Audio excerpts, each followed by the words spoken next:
तो हेलो बच्चों, नोवाबा YouTube channel के बोर्ड आभा सेक्शन में स्वागत है बच्चों। तो क्लास 10 का आपका जितना भी बच्चों हैं जैक बोर्ड के, उसका सेट 3 आ गया बच्चों। हिंदी का सॉल्यूशन हम लेके यहाँ पे आज आए हुए हैं।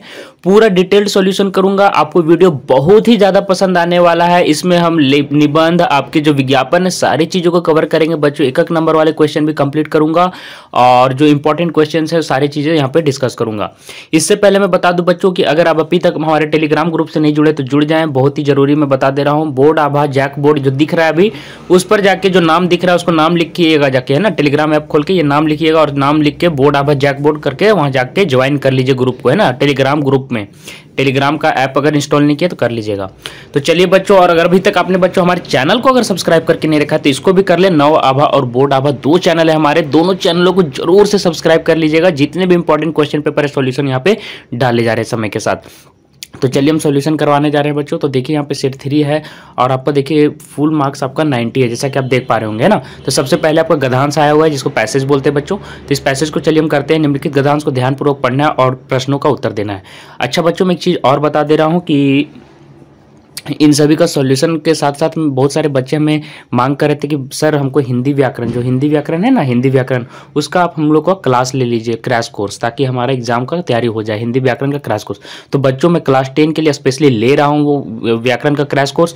विश्वास नहीं होता है तो आई बटन में जाके देखिए, ऊपर का जो आई बटन है वहाँ जाके देखिए, आई बटन देख लीजिएगा, या फिर वीडियो को लास्ट तक देखिए। लास्ट तक देखिएगा तो वहाँ पे अपने आपको आप मिल जाएगा क्रिया का वीडियोज़, है ना। तो लास्ट तक देखिएगा वीडियो, वहाँ पे क्रिया का वीडियो पॉपअप होगा तो उसको देख लीजिएगा, या फिर आप हमारे चैनल में भी खोज सकते हैं। क्रिया टॉपिक अभी वहां पे पढ़ाया जा रहा है, बहुत ही अच्छे तरीके से मैं पढ़ा रहा हूं, तो जरूर से देखते चलिएगा। परीक्षा की दृष्टि से बहुत ज्यादा महत्वपूर्ण है, इसलिए मैं बता रहा हूं। पिछला बार आपको पता है पूछा था क्रिया क्या और क्रिया के भेद बताइए, याद होगा अगर जो बच्चे वहां पे पढ़ रहे होंगे। और फिर आज पूछा है कि अवयव क्या है और अवयव के भेद बताइए। इसलिए मैं बता रहा हूँ कि हमारे उस जो हिंदी व्याकरण का जो मैं पोर्शन ले रहा हूँ वो जरूर कर ले। तो चलिए अब हम सीधे सॉल्यूशन पर चलते हैं। जितना बातें बतानी थी मैंने बता दिया, अब आपके ऊपर है कि आप कितना ध्यान देते हैं और कितना पढ़ते हैं। देखिए बच्चों क्या पूछा हुआ है गद्यांश में कि प्रकृति का संतुलन बिगाड़ने की दिशा में मनुष्य 200-300 वर्षों के दौरान इतना अधिक बढ़ चुका है कि पीछे हटना असंभव है। पता होगा पेड़ पौधे कट रहे हैं, सारी चीजें हम लोग नाश दे रहे हैं, है ना, और नदी को भी गंदा कर दे रहे हैं। जिस गति से हम विभिन्न क्षेत्रों में प्राकृतिक संतुलन बिगाड़ रहे हैं, इससे कोई भी कमी व्यवहारिक प्रतीत नहीं होती, है ना, क्योंकि हमारी अर्थव्यवस्थाएं और दैनिक आवश्यकताएं उस गति के साथ जुड़ सी गई है। अब आपको कभी भी कहीं कुछ विसर्जन करना है, नहाना, तो कहाँ चल जाते हैं? नदी। हमारे दैनिक जीवन से जुड़ गया है। आपको लकड़ी चाहिए तो कहाँ ला जाइएगा? जंगल। तो ये दैनिक जीवन से जुड़ गया है। पत्ता चाहिए कहाँ जाइएगा? जंगल। तो इस तरह से हम लोग अपने वन संपदा को नष्ट कर रहे हैं। क्या हमें ज्ञात है कि हम अपना आहार समझ रहे हैं, जिसे हम अपना आहार समझ रहे हैं वो वस्तुतः हमारा दैनिक विष है। ये बहुत ही बड़ा लाइन है बच्चों, आपको समझने के लिए थोड़ा सा ध्यान से सुनिए मैं क्या कह रहा हूँ। आप जो खाते हैं वही दैनिक विष। इसका कहने का मतलब है कि आप भोज्य पदार्थ डेली खा रहे हैं, खाना, और यही आपका विष है। अगर आप डेली अगर आपको नहीं मिलेगा खाना तो आपको पता है मर जाइएगा, ठीक है। तो विष यही कहा गया है कि अगर खाना डेली आपको चाहिए तो खाना कहाँ से मिलते हैं? पेड़ पौधे से। और पेड़ पौधे अगर नहीं रहेंगे तो खाना नहीं मिलेगा, और खाना नहीं मिलेगा तो ये किसके समान काम कर जाएगा? विष के समान, ठीक है। तो ये कहा गया है जो सामूहिक आत्महत्या की दिशा में हमें लिए जा रहा है कि सभी एक साथ मर जाएंगे अगर जिस दिन पेड़ पौधे नहीं रहेंगे। तो ये बहुत ही बड़ा लाइन कहा गया था। जंगलों को ही ले लो, यह एक प्रकट तथ्य है कि विभिन्न देशों की वन संपदा अत्यधिक तीव्र गति से छीन हो रही है। छीन होना मतलब नष्ट होती जा रही है। भारत के विभिन्न प्रदेश, विशेषकर पूर्वांचल के राज्य तराई, उत्तर प्रदेश, हिमाचल प्रदेश, यहाँ पे काफ़ी भारी मात्रा में बच्चों जंगल काटे जा रहे हैं, है ना। खूब अच्छी तरह से यह जानते हुए कि जंगलों के काटने पर क्या होगा, फिर भी लोग ध्यान नहीं दे रहे हैं। इसका तत्परिणाम क्या होगा बच्चों मैं बता देता हूँ। भूमि आरक्षित हो जाएगी, है ना, जंगल नहीं बचेंगे, बाढ़ आ जाएंगे और मौसम भी बदलने लगेंगे। बहुत ही अच्छे तरीके से मैंने समझा दिया बच्चों। चलिए अब यहाँ पे आंसर करवाता हूँ। मैं सभी का आंसर कराऊंगा, आप नोट कॉपी निकाल के नोट करते जाइएगा। सभी जितने भी सिंसियर बच्चे हैं, पढ़ने वाले अच्छे बच्चे हैं, वो जरूर कॉपी निकाल के यहाँ पे टिक मारते जाइएगा और पूरा वीडियो एक दिन में देखा कीजिए। हमारा दैनिक विष क्या है बच्चों? तो दैनिक विष मैंने आपको बताया कि यहाँ पे तंबाकू नहीं होगा। आप तंबाकू नहीं भी खाइएगा तो जिंदा रह जाइएगा। मदिरा भी आप नहीं पीजिएगा तो जिंदा रहिएगा, शीतल पे कोई जरूरत नहीं है। लेकिन भोज्य पदार्थ अगर आप डेली नहीं लेते तो मर जाइएगा। लेकिन बहुत सारे बच्चे यहाँ कंफ्यूजन कर जाते हैं कि विष बोल रहा है सर जहर, तो जहर का मतलब यहाँ पे आप क्या मार दीजिएगा? तंबाकू या फिर मदिरा मार दीजिएगा। दोनों का दोनों गलत हो जाएगा, मैं बता दे रहा हूँ। कहानी के अनुसार यहाँ पे जो गद्यांश दिया हुआ है, गद्यांश के अनुसार क्या कहा गया? भोज्य पदार्थ अगर आपको नहीं मिले भोज्य पदार्थ तो विष के समान काम करेगा, आप उसी दिन मर जाइएगा। तो भोज्य पदार्थ इसका आंसर सही होगा। दूसरा में देखिए क्या पूछ रहा है, प्रकृति का संतुलन बिगाड़ने का काम कौन कर रहा है? कोई नहीं कर रहा है, सिर्फ मनुष्य कर रहा है ना। आदि मानव, पशु पक्षी, वे सारे तो वन्य जीव है ही, हम नष्ट कौन कर रहा है? मनुष्य कर रहा है। चलिए गांव में चलते हैं। छीन का शब्द का अर्थ क्या है? छीन शब्द का अर्थ मैंने ऊपर ही बता दिया था आपको कि नष्ट होना। जंगलों को काटने का मतलब क्या होगा बच्चों? खेत बनाना कोई मतलब नहीं है। फर्नीचर बनाना, इससे क्या मतलब होगा? भूमि अरक्षित हो जाएगी, भूमि खराब होती जाएगी। तो चलिए बच्चों, अब उपयुक्त गद्यांश के आधार पर निम्न स्थानों की पूर्ति करना है बच्चों। तो जिसे हम अपना आहार समझ रहे हैं वह हमारा क्या होगा बच्चों? ऊपर जाके आप खोज लीजिएगा, है ना, मिल जाएगा। देखिए यहाँ पे दिया हुआ है, विश्वास नहीं होता है तो दिखा देता हूँ, अगला में मैं नहीं जाऊँगा ऊपर, अभी मैं आपको दिखा दे रहा हूँ तो आप अपने से कर लीजिएगा। देखिए जिसे हम अपना आहार समझ रहे हैं वो दैनिक विष है, यहाँ पे लिखा हुआ है ना, जिसे हम अपना आहार समझ रहे हो वह दैनिक विष है। तो दैनिक विष भराएगा यहाँ पे, तो आप दैनिक विष भरिएगा यहाँ पे, ठीक है। तो मैं बता दे रहा हूँ, तो जिसे वह हमारा दैनिक विष है। कैसे लिखना है मैं बता दे रहा हूँ, दैनिक और विष फिर आगे लगाइएगा, उसी के आगे मैं बता रहा हूँ दैनिक विष। अगला चलिए बच्चों, मैं बहुत ही अच्छे तरीके से कंप्लीट करा रहा हूँ, जो बच्चे पढ़ने वाले उनको जरूर पसंद आ रहा होगा। वीडियो को लाइक कीजिए नीचे जाके, तभी हमारा मोटिवेशन बढ़ेगा बच्चों, और हम आपके लिए और भी ज़्यादा वीडियो लाएंगे, ज़्यादा लेक्चर लाएंगे, सभी आपके लिए इंपॉर्टेंट होगा। मैं अभी भी बोल दे रहा हूँ, हिंदी व्याकरण का जो मैं क्लास ले रहा हूँ वो जल्दी से कर लीजिए आप, वो बहुत ही कामगार रहेगा। अनेकार्थी शब्द का ले रहा हूँ, क्रिया का ले रहा हूँ, फिर अव्यय लूंगा, फिर वाक्य लूंगा, ये सारे आपके सिलेबस में हैं। वन संपदा अत्यधिक तीव्र गति से, आपको याद होगा अभी मैंने बताया था, छीन होती जा रही है, तीव्र गति से नष्ट होती जा रही है। यहाँ छीन भराएगा, ऊपर जाके आप देख सकते हैं गद्यांश में। अब देखिए बच्चों, यहाँ पे 7वां नंबर का आंसर क्या होगा? वन संपदा को नष्ट करने के क्या परिणाम हो सकते हैं, ये पहला क्वेश्चन है। इसका आंसर मैंने लिख दिया है। प्राकृतिक संतुलन बिगड़ने से मनुष्य की जीवन शैली पर क्या प्रभाव पड़ रहा है? अभी जीवन शैली पर क्या प्रभाव पड़ रहा है? तो चलिए मैं इसका आंसर पर ले चलता हूँ, मैंने आपके लिए सॉल्यूशन कर दिया है बच्चों। तो देखिए 7वां और 8वां का आंसर मैंने यहाँ लिख दिया है बच्चों, तो जो भी बच्चे हैं देख लीजिए। वन संपदा को नष्ट करने के परिणाम स्वरूप बाढ़ ज्यादा आएंगे, देखिए मैंने यहाँ लिखा है बाढ़ ज़्यादा आएंगे, और मौसमी परिवर्तन ज़्यादा बढ़ जाएंगे, मौसम परिवर्तन होने लगेंगे बच्चे, ऋतु परिवर्तन ज़्यादा लेंगी, भूमि अरक्षित होने लगेंगी। और 8वां का आंसर देखिए बच्चों, मैंने लिखा है प्राकृतिक संतुलन बिगड़ने से ऋतुएं तेजी से बदल रही हैं, जिससे स्वास्थ्य पर इसका विपरीत प्रभाव पड़ रहा है। अभी के बारे में पूछा गया ना, तो अभी के बारे में लिखिएगा। ग्लोबल वार्मिंग का खतरा बढ़ रहा है, आपको पता होगा धरती का तापमान लगातार बढ़ता जा रहा है, जिसको हम लोग क्या बोलते हैं? Global warming. आप लोग पढ़ रहे होंगे, जिसको ग्रीन हाउस इफेक्ट भी आप लोग पढ़ते होंगे। बाढ़ें ज़्यादा आ रही है और भूमि बंजर होती जा रही है। तो मैंने बच्चों यहाँ पे इसका बहुत ही अच्छे तरीके से आंसर लिखा है, जो बच्चे होंगे उसको नोट कर लीजिए। और अगर अभी तक आपने नोटबुक नहीं निकाला है तो स्क्रीनशॉट लेते जाइए, स्क्रीनशॉट ले लीजिएगा, बाद में उतार लीजिएगा। अब देखिए बच्चों, यहाँ पे जो ये वाला जो गद्यांश आया है, काव्यांश, बहुत ही उससे पहले वाला से ज़्यादा कठिन है। और अगर जो बच्चे सोचते हैं कि हिंदी का पेपर आसान होता है तो वो ये देख लें, ठीक है, आसान नहीं है ये वाला, देख लीजिए अगर विश्वास नहीं होता है। जो बीत गई सो बात गई, जीवन एक सितारा था, माना वह बेहद प्यारा था, वह डूब गया तो डूब गया, अंबर का आनंद देखो। आनंद का मतलब क्या होता है बच्चों, मैं बता देता हूँ। आनंद का मतलब होता है चेहरा, मुखड़ा, है ना, याद रखिएगा। जो आपका चेहरा मुखड़ा है उसी को हम लोग आनंद कहते हैं। कितना इसका तारा टूटा, कितना इसका प्यार छूटा, जो छूट गए वो कहाँ मिले। बहुत अच्छा बात लिखा है बच्चों। पर बोलो टूट तारों पर, बोलो टूटे तारों पर, यहाँ टूटे छूट गया है, टूटे तारों पर कब अंबर, अंबर मतलब हो गया आपका आसमान, कब अंबर शोक मनाता है, जो बीत गई सो बात गई। और बहुत ही ये प्रेरणादायक मतलब कविता है बच्चों, जो बच्चे पढ़ने वाले हैं। अगर आप कम नंबर भी लाइएगा तो उससे आगे जाके बहुत सारे बच्चे आत्महत्या कर लेते हैं फेल हो जाने पर। ये यहीं पर आप देखिए बच्चों, कितनी अच्छी बात कही गई है कि एक तारा टूटा है, लेकिन ज़िंदगी में बहुत सारे तारे हैं बच्चों। तो एक तारा अगर नष्ट हो गया तो बाकी को उसमें मत धकेल दो, मतलब आप आत्महत्या मत कर लो। बहुत सारे बच्चे करते हैं मैट्रिक के बाद। तो मैं ये कह दे रहा हूँ बच्चों कि आप अभी फेल नहीं कीजिएगा, आप अभी से मेहनत कीजिए, आप जरूर पास कीजिएगा। और अगर कम मार्क्स भी आते हैं तो उसमें घबराने की कोई बात नहीं है, आगे आपकी ज़िंदगी में काफ़ी सारे सुख मिलेंगे। वही लिखा हुआ है कि जीवन में वह था एक कुसुम, देख रहे हैं, जिस पर नित्य निछावर, तुम सूख गया तो सूख गया, मधुवर की छाती को देखो। मधुवन मतलब यहाँ पे संसार को बोला जा रहा है बच्चों। सूखी इसकी कितनी कलियां, संसार में कितनी बुरी चीजें हैं। मुरझा गई कितनी कलियां, कितनी अच्छी चीजें नष्ट हो गई। जो मुरझा गई फिर वह कहाँ खिली, जो एक बार नष्ट हो जाता है वो कहाँ पे फिर मतलब कि होता है, मतलब बनता है, वही बोला गया है। पर बोलो सूखे फूलों पर कब मधुबन शोर मचाता है। लेकिन जो फूल सूख जाते हैं बच्चों, कभी आपने देखा है कि संसार या जगत उस पर कभी रोता है। जो बीत गई सो बात गई। इसलिए मैं कहता हूँ कि जो बात चली गई है, जो बीत गई है वो छोड़ दीजिए। अगर अभी तक आपने बहुत ही ज़्यादा मन लगा के नहीं पढ़ा है, फिर भी आप अभी से मेहनत शुरू कीजिए, हमारे साथ चलिए। जो मैं हिंदी का व्याकरण करवा रहा हूँ उसको करिए, और बाकी विषयों में भी ध्यान दीजिएगा, और सारी चीजें कंप्लीट करते चलिए। देखिए बच्चों, अब क्वेश्चन नंबर 9 पे उसी पे क्वेश्चन है कि उपयुक्त काव्यांश के आधार से अनुसार से टूटे तारों किस पर शौक नहीं मनाता है। अभी मैंने बताया कि टूटे तारों पर कौन शौक नहीं मनाता, अंबर मतलब आसमान, कभी भी टूटे हुए तारे पर वो शौक नहीं मनाता। तो 9 को कौन सा आंसर होगा बच्चों, खा। कुसुम का क्या अर्थ होता है बच्चों? फूल होता है, याद रखिएगा। तो 10वां का क्या होगा? गा आंसर सही होगा।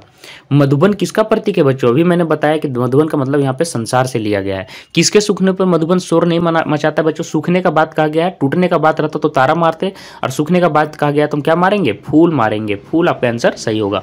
तो 11 का और 12 का आपका गा आंसर सही होगा।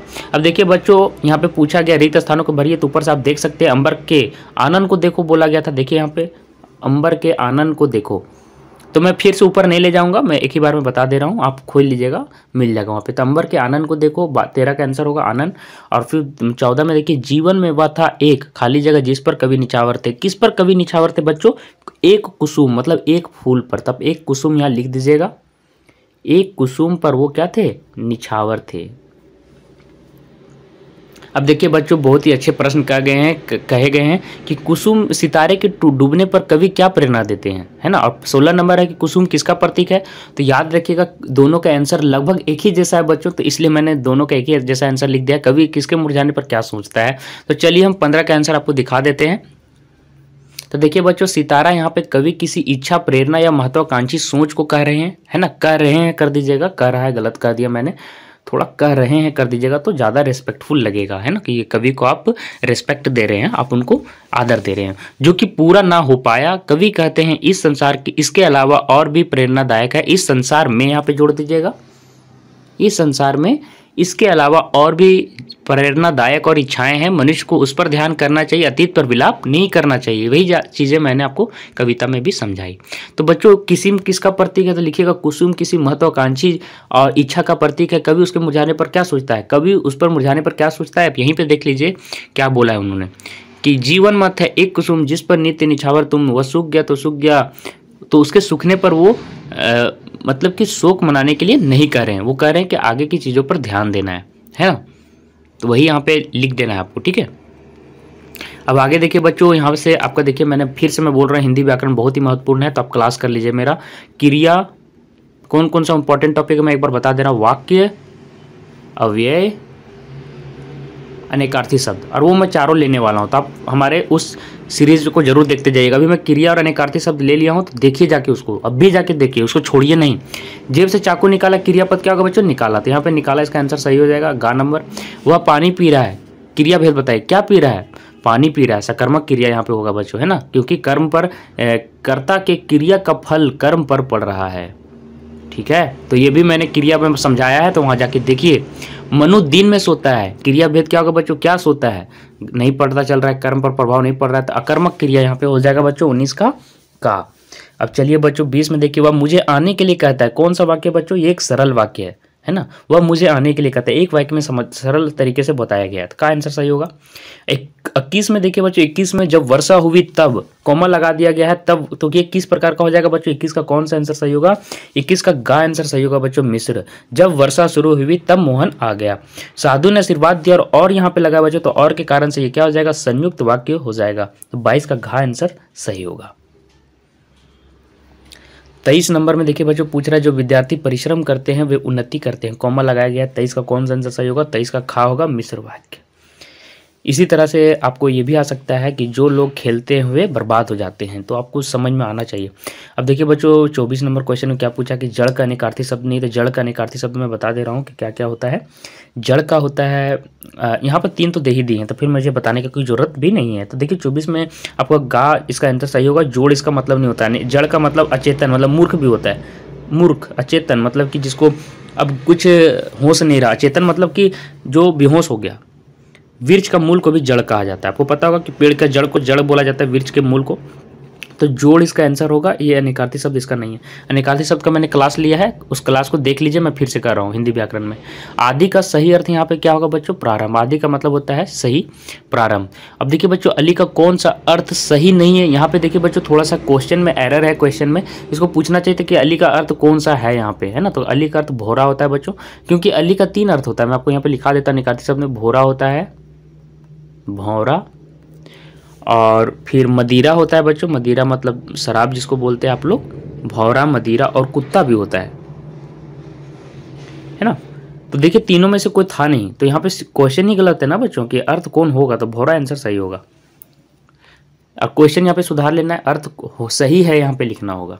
अब देखिए बच्चों, अवयव को भरना है, बहुत ही आसान है। अवयव का मैं क्लास लेने वाला हूँ, तो अवयव का कर लीजिएगा। देखिए यहाँ पे मैंने जो बोला यहाँ पे लिया हुआ है, अवयव किसे कहते हैं, अवयव के कितने भेद हैं, आ गया ना। तो इसलिए मैं कह रहा हूँ हिंदी व्याकरण को अच्छे से लेना है, किसी को भी छोड़ना नहीं है। 4 नंबर में सो भी पूछेगा।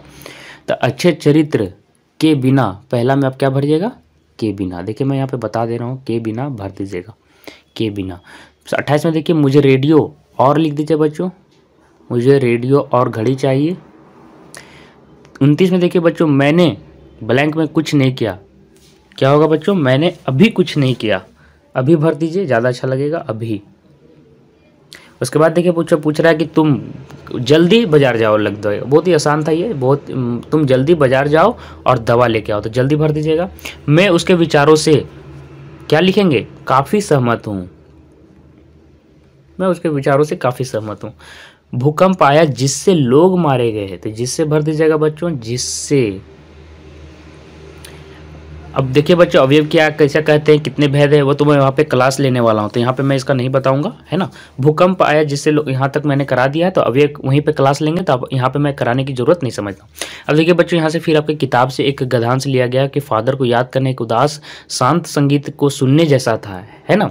उनको देखना करुणा के निर्मल जल से है, तो थोड़ा सा एक बार इनको पढ़ लीजिए। तो चलिए हम थोड़ा सा सॉल्यूशन देख लेते हैं, इसका क्या होगा। किसको देखना करुणा के निर्मल जैसा, स्नान करने के जैसा है बच्चों, तो फादर कामिल बुल्के के बारे में कहा गया है। अब देखिए बच्चों, यहाँ पे एक प्रश्न ये पूछा गया कि फादर को याद करना कैसा है और क्यों है ना। तो आपको पता होगा परिमल से आप क्या समझते हैं, परिमल से क्या होता है। तो चलिए फादर को याद करना से हम चलिए ले आते हैं एक बार आप। तो देखिए बच्चों, यहाँ पे मैंने इसका सॉल्यूशन लिख दिया कि फादर को याद करना, फादर कामिल बुल्के से बात करना अच्छा लगता था, क्योंकि उन्होंने उसके हर दुख सुख में उसका साथ निभाया था। इसलिए लेखक को लगता था कि फादर कामिल बुल्के को याद करना उनके लिए एकांत में एक उदास संगीत जैसा है ना, सुनने जैसा है, जो शांत मन को शांति प्रदान करता है। फादर ने सदैव उनके अशांत मन को शांति प्रदान की थी। और परिमल वाला देख लीजिए बच्चों, परिमल क्या था, और परिमल क्वेश्चन आपको याद ही होगा। क्वेश्चन आपका था कि परिमल से आप क्या समझते हैं और परिमल का मतलब क्या होता है, परिमल में क्या होता है। तो देखिए बच्चों, मैंने यहाँ पे इसका सॉल्यूशन लिख दिया कि परिमल इलाहाबाद की एक साहित्यिक संस्था है, जिसमें युवा प्रसिद्ध साहित्यिक प्रेमी रचनाएं और विचार एक सब में साहित्यिक प्रेमी अपनी रचनाओं और विचारों को एक दूसरे के समक्ष रखते हैं। लेखक को परिमल के दिन इसलिए याद आते हैं, यहाँ से दूसरा आंसर है, क्योंकि फादर भी परिमल से जुड़े हुए थे। फादर परिमल से जुड़े वे लेखक एवं अन्य साहित्यकारों के साथ हंसी मजाक में शामिल होते, गोष्ठियां करते, गंभीर बहस करते और लेखकों की रचनाओं पर बेबाक राय और सुझाव देते थे। तो देखिए बच्चों, मैंने यहाँ पे इसका भी आंसर कर दिया। लेखक को क्या घटना याद आती है, पुराना क्वेश्चन भी आपको यहाँ से मिल जाएगा, तो आप यहाँ पढ़ के उतना कंप्लीट कीजिए, ये आपका काम भी थोड़ा है। अब देखिए बच्चों, यहाँ से आपके किताब वाले प्रश्न शुरू हो जाते हैं, तो मुझे नहीं लगता कि ये कराना हमारे लिए ज़रूरत है। तो मैं आपको यहाँ से सीधे निबंध पर ले जाता हूँ और निबंध का आंसर बता देता हूँ, और एडवर्टाइजमेंट का, है ना। तो आप ये अपने हिसाब से कर लीजिएगा बच्चों, ये आसान है और करना चाहिए आपको। अपने किताब के सारे क्वेश्चन का नोटबुक में मिल जाएगा, या फिर आप अपने किसी भी तरीके से जैसे भी हो अपने किताब के जितने भी क्वेश्चन आंसर हैं सारे के सारे कर लीजिएगा, उनसे ये सारे प्रश्न आए हुए हैं। अब देखिए एक चीज़ मैं और बताने वाला हूँ बच्चों की, जो कविता का पदांश आता है ना बच्चों, बहुत कठिन होता है, ठीक है। तो कठिन चीज़ें मैं बता देने वाला हूँ। तो पदांश को आप अच्छे से आशय सहित आपको कंप्लीट करना है ना। और उसका पैसेज आपको विश्वास होगा, तो आप जो गाइड आ गया होगा आपका गेस्ट पेपर, उसमें आपका जो पदांश होता है उसका किस तरह से क्वेश्चन पेपर आता है, उसको आप जितना ज़्यादा हो सके उतना प्रैक्टिस कर लीजिए, नहीं तो बहुत ही ज़्यादा आपको दिक्कत होने वाला है। खास करके मैं पदांश की बात कर रहा हूँ। तो देखिए वहीं पदांश से ये प्रश्न है। और देखिए नंद नंदन किसे कहा गया, तो श्री कृष्ण को कहा गया है। बाकी के क्वेश्चन आपको करने हैं और अपने से करने हैं, सभी गेस्ट पेपर से करने हैं, उससे आपको काफ़ी ज़्यादा इंपॉर्टेंट चीज़ें समझ में आ जाएंगी और आपको प्रैक्टिस भी हो जाएगा। अब देखिए ये सारी चीज़ें उन्हीं से है, तो आप मतलब प्रोज वाला पार्ट से है, तो देख लीजिएगा, काव्यांशों वाले पार्टों से, तो देख लीजिए, सारी चीज़ों को कंप्लीट कर लीजिए। अब देखिए बच्चों, मैं यहाँ पे रचना लेखन पे आ जाता हूँ। मैं जैसे पहले बताया था, तो चलिए 47 का आंसर मैं यहाँ पे ले आया हूँ। दूरदर्शन का प्रभाव और भारतीय किसान पर मैंने लेख को लिखा है। पर्यावरण प्रदूषण मुझे आसान लगा, तो आप अपने से लिख लीजिएगा। तो ये दोनों पर चलिए हम प्रदूषण का प्रभाव और भारतीय किसान पर हम आपको लेख मतलब दिखा देते हैं, और उसको आपको लिखते जाना है बच्चों, ठीक है।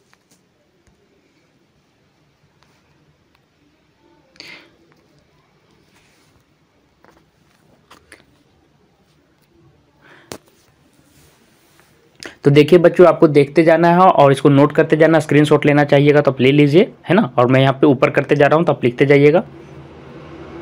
लिख लीजिए, ये सारी चीज़ें लिख लीजिएगा आप, है ना। मैं धीरे धीरे जल्दी जल्दी ऊपर करते जाऊँगा और आपको लिखते जाना है, ठीक है। तो आप इन सारी चीज़ों को लिख लीजिए बच्चों, लिखते जाइएगा, इन सारी चीज़ों को लिखते जाइएगा बच्चों।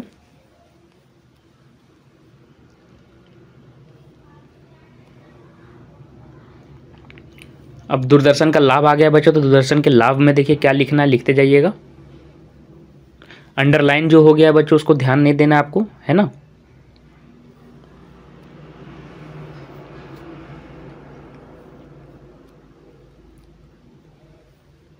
हानिया पर मैं ले आया हूँ बच्चों, तो हानिया देख लीजिए एक बार, हानिया भी मैं ले आ रहा हूँ, तो देख लीजिए बच्चों, छूट गया देख लीजिए। हानिया में चलिए आते हैं, और हानिया में ये सारी चीज़ें आप लिखते जाइएगा, है ना।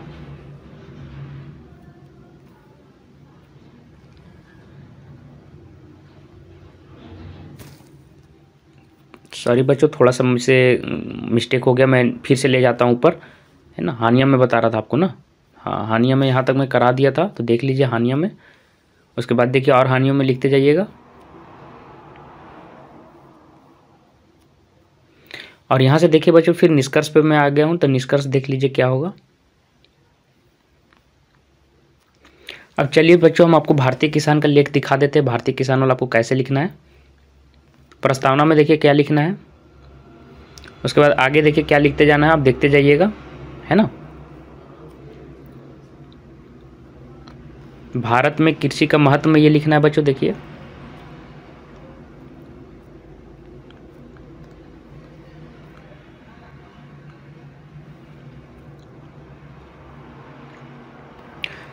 कृषक का सरल जीवन में ये लिखना है, देख लीजिए।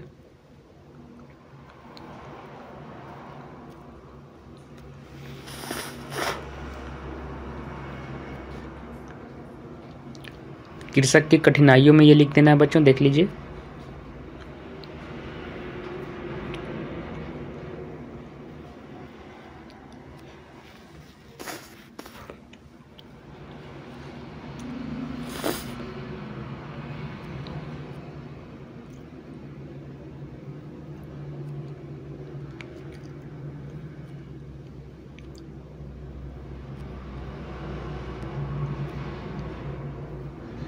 आप लिखते जाइएगा बच्चों, नोट करते जाइएगा, और अगर जो बच्चे स्क्रीनशॉट ले रहे हैं वो स्क्रीनशॉट ले लीजिएगा थोड़ा थोड़ा देरी में, है ना।